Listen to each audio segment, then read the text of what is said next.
Becker. O Roberto Becker foi, como disse o Rodinei, ele foi funcionário público, teve um armazém perto da farmácia onde eu era empregado, trabalhei por muito tempo de desempregado, portanto eu vi esse pessoal crescer. Na verdade, o Rodinei é parente do Mirão, é primo do Mirão, e tem vários parentes aqui em Piraju, portanto, ele nunca se afastou, na verdade, de Piraju. Tanto que a mãe dele mora até hoje aqui, e é uma das voluntárias, eu gosto de falar isso, do Asilo São Vicente de Paulo de Piraju. Dona Zaira, há muitos e muitos e muitos anos, a gente vê a Dona Zaira trabalhando em prol do Asilo São Vicente de Paulo de Piraju, principalmente nas festas juninas. E esse ano ela estava lá, firme outra vez com as demais mulheres, trabalhando pelo Asilo São Vicente de Paulo de Piraju. Isso é gratificante. A gente vê uma pessoa que deve ter, a sua mãe deve ter 86 anos. 86 anos de idade. Numa das reportagens que eu fiz no asilo, eu disse que tinha mulheres com mais de 70 e algumas até com 80. A Dona Zaira, com 86 anos, é uma voluntária que coloca o seu serviço a favor, à disposição do Asilo São Vicente de Paulo de Piraju. Isso é maravilhoso. E uma mãe assim vale a pena também. Mas fala um pouco pra gente. Você trabalhou na área na Shell, trabalhou na Telesp, agora é empresário do governo. O que o levou a escrever um livro exatamente sobre meio ambiente e energias renováveis? Aliás, eu gostaria de lembrar também que nós temos também o Carlos Alberto Bocuim, que é pirajuense, estudou comigo inclusive, também é vamos dizer, uma autoridade até nessa área de meio ambiente, de conservação. Talvez você tenha até contato mais com o Bocuim em São Paulo, né? O Bocuim tem viajado também para outros países, falando sobre isso. Isso, de vez em quando vocês conversam, mas fala pra gente, de onde surgiu a ideia de escrever um livro? Falar, não, eu vou querer fazer alguma coisa e mostrar para as pessoas que a energia renovável é possível. Corona, só voltando um pouco, eu já vou falar disso do Bocuim também. Eu queria só fazer um relato aqui que as nossas vidas sempre se entrelaçaram. E nos meus 18 anos de Piraju, você comentou da minha família, né? E eu estava te falando agora há pouco ali no corredor do seu Ademar, que era o dono que tinha antecedido. Ademar Muraro. Ademar. E quando a gente tinha dores de garganta, ele ia lá, enfiava um negocinho na garganta, passava um negócio azulado, né? E eu via você lá no cantinho, sempre atendendo a gente. E ao mesmo tempo, a única vez que eu fui notícia aqui em Piraju em jornal, nos meus 18 anos de idade completados, eu, o Tinique e o João Trova, conhecido na época como Rebola, de saudosa memória, infelizmente ele faleceu, nós fomos levados pelo pai do Rebola para Marília, para fazer um teste no Marília, né, que eu jogava no Dom Bosco, aqui de Piraju começou no Dom Bosco D, depois passei para o Dom Bosco C, Dom Bosco B e Dom Bosco A. E deu muito o que falar de Dom Bosco, né? Eu vou comentar um pouquinho que acho que vale a pena. Vale a pena. E nessa época você fez uma pequena reportagem na Folha de Piraju, ainda não tinha Observador na época, né? Dizendo que o Tinique tinha acertado com Marília e eu e o Rebola, por problemas que nós gostaríamos de continuar a carreira de estudos, acabamos não continuando nessa atividade de jogador de futebol, até porque na época, 77, não era tão bem remunerado como agora, né? Mas eu sempre gostei muito de esporte, praticar futebol, e Piraju me proporcionou isso.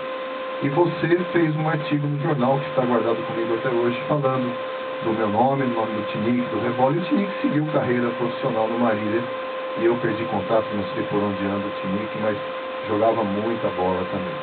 E um abraço à família do Trova, do Rebola, um amigo querido, estudou, se formou em medicina, e um acidente trágico tirou a vida de uma pessoa brilhante. Bom, eu não me lembrava mais disso, viu? Mas o senhor está falando, então, de repente, eu escrevia para o jornal de vez em quando mesmo. Aliás, quase toda semana tinha algum artigo que eu escrevia, né? Sempre gostei de rádio, de jornal. E aí o tempo começa a ficar mais escasso, mas de vez em quando sai algum artigo aí. Muito obrigado pela me fazer lembrar desse passo, né, que eu não me lembrava mais. São aqueles gestos pequenos que marcam a vida das pessoas. E a minha certamente marcou. Foram 2, 3 parágrafos sobre uma citação minha no jornal, eu com 17 para 18 anos. Né? Beleza, é bom isso. Eu gostaria de falar um pouco também do Dom Bosco, porque o que eu vou dizer do Dom Bosco tem a ver com alguma coisa do livro que nós vamos comentar daqui a pouco, que é sobre liderança, e liderança visionária. Liderança visionária são aquelas pessoas que têm a antevisão, elas enxergam lá à frente. E o Dom Bosco foi obra e projeto de 4 pirajuenses visionários: o Firmino Bragança, o Jaci, o seu Francisco Antônio Francisco e o Beto Berce, que nos ensinaram muita coisa. Além dos meus professores queridos do Enio Braga, que eu sempre estudei em escola pública, e o nível de ensino naquela época de escola pública fantástico, que me proporcionou entrar talvez numa das melhores escolas de administração do Brasil, que é Getúlio Vargas, né? Eu devo muito a isso, aos ensinamentos que eu tive aqui em Piraju, dos meus queridos professores, a quem eu homenageei todos. Tive a oportunidade hoje pela manhã passar na casa de alguns deles, agora à tarde vou passar na casa de mais alguns, e a felicidade estampada nos olhos da dona Januária, minha querida professora do 4º ano primário, e o português corretíssimo que ela fala, já nos seus 73 anos de idade, demonstra a qualidade de ensino na época que a gente aqui viveu, ensino público, que infelizmente hoje está tão degradado e abandonado. E esses 4 pirajuenses visionários criaram o Dom Bosco, que na verdade era uma escola de futebol. E o esporte tem que ser visto como um complemento educacional, porque ele é muito importante para o desenvolvimento educacional e de saúde das pessoas.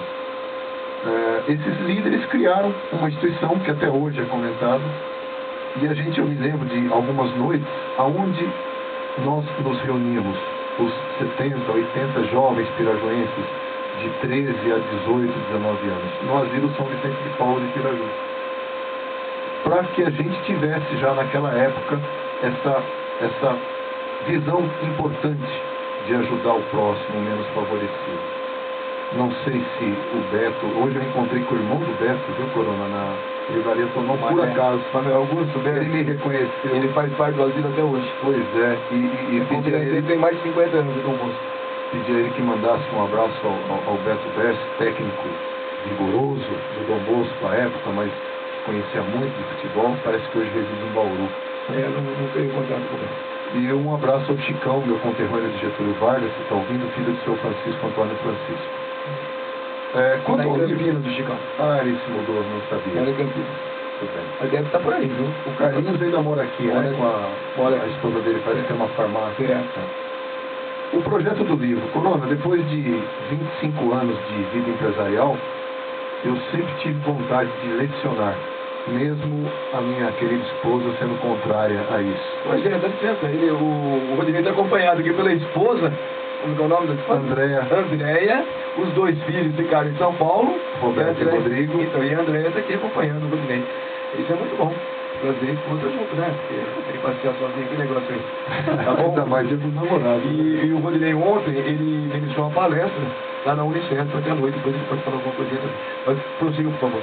Então, a ideia do livro, eu sempre tive vontade de lecionar, principalmente em faculdades. E voltei a estudar depois de um longo e tenebroso inverno na área empresarial.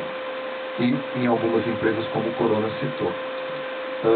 Fiz mestrado, e no meu mestrado, o tema inicial, mestrado em liderança, foi voltado para o álcool combustível, como um produto que emite menos poluentes que a gasolina. E a partir daí eu comecei a desenvolver a minha dissertação. Essa dissertação, ao final, caminhou para combustíveis renováveis, teve uma abrangência maior. Já incorporou, além do etanol, que é o álcool da cana, hoje chama-se de etanol, no caso brasileiro, né, o álcool da cana, porque existe etanol de beterraba e de milho também. E depois incorporou-se a essa ideia inicial o biodiesel. Depois que eu terminei a minha dissertação, muita pesquisa, eu verifiquei que existia um vácuo nessa área ambiental, que ela é recente, é nova, principalmente em termos de literatura. Nós vamos falar mais à frente dos movimentos ambientais, eles são recentes. Começa a se falar de meio ambiente de uma forma mais intensa a partir da década de 70 só. E aí essa ideia da dissertação, que começou com álcool combustível, passando para combustível renovável, virou um livro de energia renovável, com uma abrangência ainda maior, onde se fala também de energia solar e energia eólica, que é a energia dos ventos.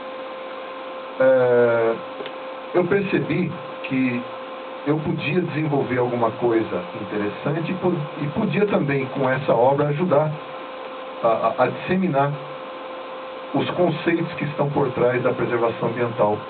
Existe aquecimento global? Não existe aquecimento global? O que é falácia? O que é mito? O que é verdade?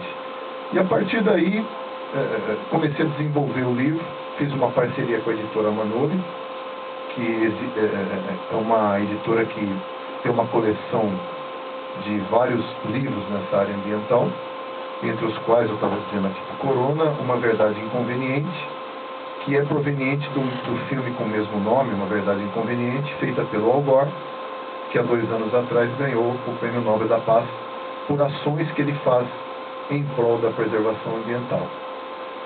Então, nasceu a criança, nasceu o livro, foi dia 1 de junho, a noite de autógrafo na Livraria Saraiva do Shopping Eldorado de São Paulo. E agora o meu trabalho é o meu primeiro livro, a primeira obra. O meu trabalho agora, eu não sou um escritor obviamente conhecido, a não ser da minha família, agora dos pirajuenses. E eu preciso agora começar um trabalho de divulgação. Assim, viu? E você citou o Carlos Bocuí. Por algum contratempo ele não conseguiu estar na noite de autógrafo, mas ele é também um pirajuense iminente, trabalha também nessa área ambiental, faz parte do CONSEMA, tem uma empresa voltada para a preservação ambiental, participa de muitos movimentos em São Paulo. Eu estudei com o irmão mais novo dele, o Bocuí, e tenho contato, sim, assim mesmo à distância, e tenho acompanhado a postura do Carlos Bocuí, teu conterrâneo, nessa área ambiental, uma pessoa muito respeitada em São Paulo, na Secretaria do Meio Ambiente, um técnico de alto nível, conhece muito da área ambiental, viu, Corona? Com certeza, a Dona Nina, que é a mãe do Carlos Alberto, o Beto, ouvindo o programa também. Um abraço, Dona Nina, um abraço para o Sr. Ney. E as pessoas que quiserem ganhar um livro que vale a pena ser lido, liguem para cá, dê o nome para o seuzinho aí. Você vai concorrer a um livro e depois também a um convite para um jantar especial hoje na pousada Monte Alegre. Você vai concorrer. Então, aqueles que ligarem, só ligar, dar o nome aqui, já está concorrendo.